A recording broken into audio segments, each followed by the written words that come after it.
"Step back, sir." Her voice sliced through the air, sharp as a blade. The woman in black, headset tight around her jaw, held up a hand. Her tone wasn't angry, it was dismissive, cold. The old man paused, a paper invite trembling between his fingers. "I'm his father," he said, voice raw, cracked from age. "And something else. I came to see my son graduate." His posture was fragile, his coat old and wrinkled, but his eyes, those eyes were stubborn. Behind him, two security guards shifted, blocking the aisle like walls. "This section's for immediate family only. You're not on the list." Gasps echoed through the auditorium. Rows of proud parents and jittery students turned to stare. The dean hesitated on stage, speech in hand, his words faltering. Families leaned closer, whispering. Some scoffed, a few chuckled cruelly. "Embarrassing," one mother muttered under her breath. The old man held up the invite again, like a shield. "My son said he wanted me here," he repeated, but the guards didn't move. "Sir, please exit before we have to escort you out." Silence pulsed through the room. The old man looked down, defeated, his shoulders hunched inward. Maybe he was about to leave. Maybe pride would have made him walk away. But then, one chair scraped loudly against the floor.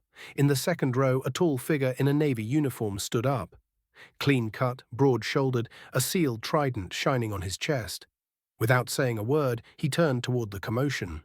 A second seal rose beside him, then a third. Within moments, 6 men, solid as granite, stood at full attention. The tension in the air snapped like a rubber band.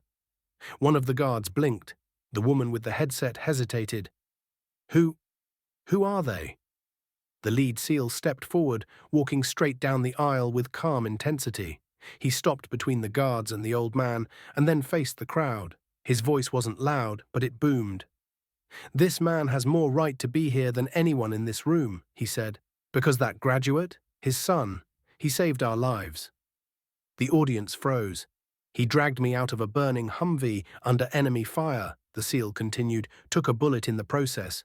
3 of us wouldn't be alive today if it weren't for him." Another seal spoke from the row. "He told us if anything ever happened to him, make sure his dad knew the kind of man he became." The old man blinked, overwhelmed. "But I haven't seen him in 5 years," he whispered.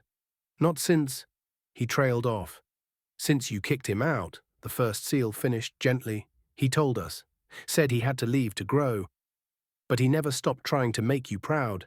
Every mile, every medal, it was all for you." Tears welled in the old man's eyes. "I thought he hated me." "He never did," the seal said. "He just didn't know how to come home. Until now." Then, like something out of a dream, the dean himself stepped off the stage. "Let him through," he said simply, "and give him the best seat in the house." As the old man walked slowly toward the front, the audience rose to their feet. Applause erupted, not polite claps, but thunder. The kind that shakes walls, the kind that rewrites history. He was guided to a seat beside the stage. He sat slowly, gripping the armrest, eyes wide with disbelief. Then he looked up and saw his son. From the line of graduates, a single young man turned his head. Dressed in full uniform under his gown, he locked eyes with the man who gave him life. And in front of thousands, he saluted. The old man tried to stand. His knees buckled.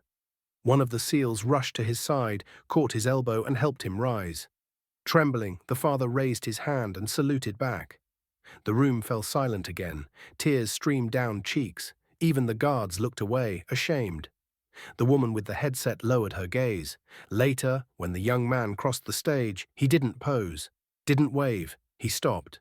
He faced the crowd, then pointed directly at his father. That single gesture spoke louder than any speech.